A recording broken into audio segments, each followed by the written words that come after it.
नमस्कार दोस्तों। पिछली कथा में राजा परीक्षित की तक्षक के द्वारा मृत्यु के पश्चात जन्मेजय राजा बने और उनका विवाह विपुष्टमा के साथ कर दिया गया। पिछली कथा के एपिसोड 7 में आपने देखा था, गुरु दक्षिणा देने के बाद आचार्य वेद से आज्ञा पाकर उत्तंक तक्षक के प्रति कुपित होकर उससे बदला लेने के लिए हस्तिनापुर जाते हैं। वहां जाकर राजा जन्मेजय से मिलते हैं।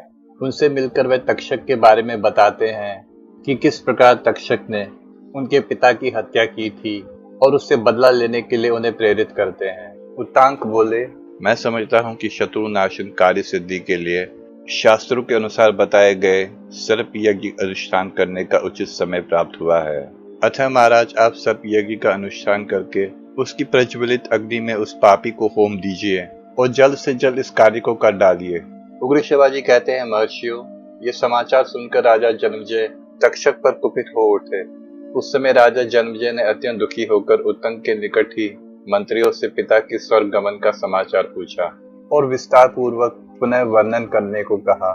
जन्मेजय ने पूछा, आप लोग ये जानते होंगे कि मेरे पिता के जीवन काल में उनका आचार व्यवहार कैसा था और अंत काल आने पर वह किस प्रकार मृत्यु को प्राप्त हुए थे। मंत्रियों ने राजा परीक्षित का चरित्र और जिस प्रकार वह मृत्यु को प्राप्त हुए वह सब बता दिया। मंत्रियों ने कहा, जब गुरुकुल परिश्रीन अर्थात सर्वथा नष्ट हो चला था, उस समय उत्तरा के गर्भ से उनका जन्म हुआ। वह महाबली अभिमन्यु के पुत्र थे। राजधर्म अर्थात नीति में वह अत्यंत निपुण थे।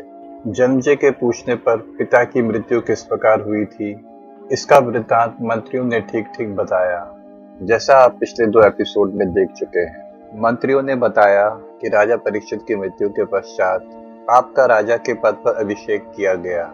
राजन, यद्यपि ये प्रसंग बहुत ही निष्ठुर और दुखदायक है, तो भी हमने आपके कहने पर ठीक ठीक सुना दिया। महाराज, इस प्रकार तक्षक ने आपके पिताजी राजा परीक्षित का तिरस्कार किया। इन महर्षि उत्तांक को भी उन्होंने बहुत तंग किया है। ये सब सुनने के बाद अब आप जैसा उचित समझे वो करें। राजा जन्मेजय संपूर्ण मंत्रियों से इस प्रकार बोले, उस वृक्ष के डस जाने और फिर से हरा भरा होने की बात आप लोगों से किसने कही? उस समय तक्षक के काटने से जो वृक्ष राख का ढेर बन गया था, उसे कश्यप ने पुनः जलाकर हरा भरा कर दिया।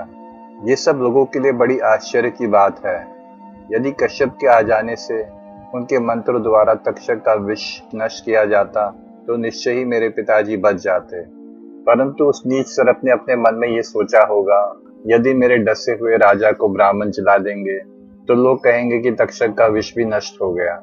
इस प्रकार तक्षक लोक में उपहास का पात्र बन जाएगा। अवश्य ऐसा सोचकर उसने ब्राह्मण को धन के द्वारा संतुष्ट किया था। भविष्य में प्रयत्न पूर्वक कोई न कोई उपाय करके तक्षक को इसके लिए दंड दूंगा। परंतु मैं ये बात जानना चाहता हूँ कि उस निर्जन वन में नागराज, तक्षक और कश्यप ब्राह्मण का वह संवाद किसने देखा और सुना था? आप लोगों तक ये बात कैसे आई? ये सब सुनकर मैं सांपों के नाश का विचार करूंगा। मंत्री बोले, राजन, उस वृक्ष पर पहले से ही कोई मनुष्य लकड़ी लेने के लिए सूखी डाली खोजता हुआ चढ़ गया था। तक्षक, नाग और ब्राह्मण दोनों ही नहीं जानते थे कि इस वृक्ष पर कोई दूसरा मनुष्य भी है।